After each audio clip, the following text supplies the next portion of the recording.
At this hour, I'm Christina Aguayo in Dallas, and here are your top stories.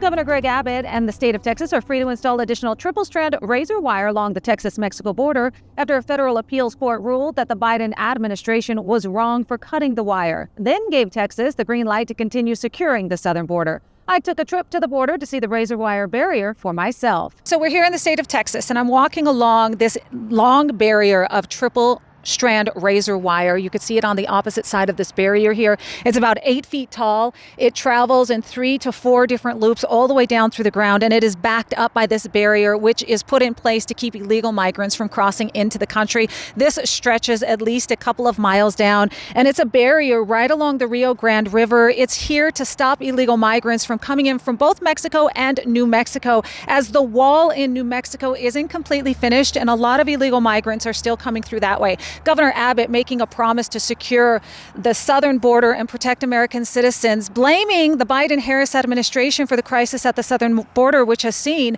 at least according to some experts, 20 million illegal migrants cross into the country, many of them criminals. Mexican immigration authorities have broken up a pair of migrant caravans headed to the U.S. border. Activists say that some of the migrants were bused to cities in southern Mexico and others were offered transit papers. President Donald Trump has threatened to slap 25% tariffs on Mexican products unless the country does more to stem the flow of migrants to the U.S. border. Trump later confirmed that Mexico's president, Claudia Sheinbaum, had agreed to stop illegal migration across the border, with Sheinbaum saying the same day that migrants and caravans will be taken care of before they reach the border.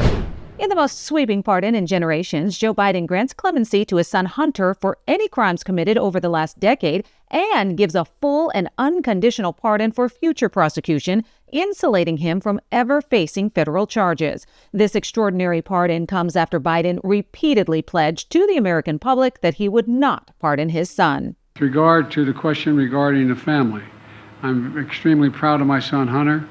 He has overcome an addiction. He's one of the brightest, most decent men I know, and I am satisfied that I'm not going to do anything. I said I abide by the jury decision, and I will do that, and I will not pardon him. Does the president have any intention of pardoning him? We've been asked that question multiple times. Our answer stands, which is no. No. No, I mean, we're not, that's not what we're going to do. Is there any possibility that the president would end up pardoning his son? No.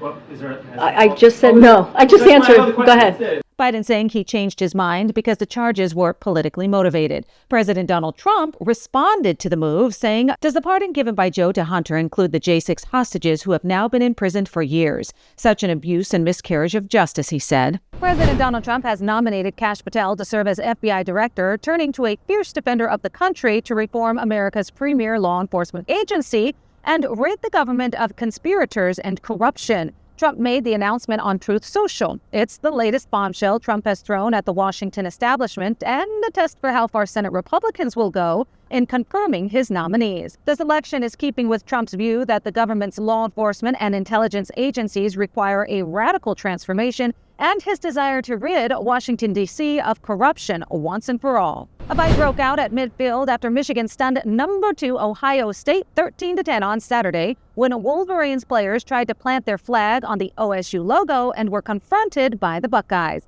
Police used pepper spray to break up the players, who threw punches and shoves in the scuffle that overshadowed the rivalry game. A police union official says one officer suffered injuries and was taken to a hospital. Ohio State coach Ryan Day defended his players, saying they weren't going to sit back and let that happen. Michigan running back Khalil Mullings called the Buckeyes classless. A poor season has led Mike Babinski, the athletic director at Purdue, to fire coach Ryan Walters after just 2 seasons at the helm. The Boilermakers still owe Walters nearly $9.5 million on his original 5-year deal. Belgium is granting sex workers full labor rights, including health insurance, paid leave, and pensions. The law, following 2022's decriminalization of sex work, also establishes key rights such as refusing clients and stopping acts at any time. Employers must meet strict licensing and safety standards, while unregulated hiring is now punishable. Advocates hail the law as groundbreaking. Critics worry that undocumented workers will still be vulnerable. President Donald Trump has nominated Kash Patel to serve as FBI director, turning to a fierce defender of the country to reform America's premier law enforcement agency and rid the government of conspirators and corruption. Trump made the announcement on Truth Social. Stellantis CEO Carlos Tavares is stepping down after nearly 4 years in the top spot of the car maker that owns brands like Jeep and Ram.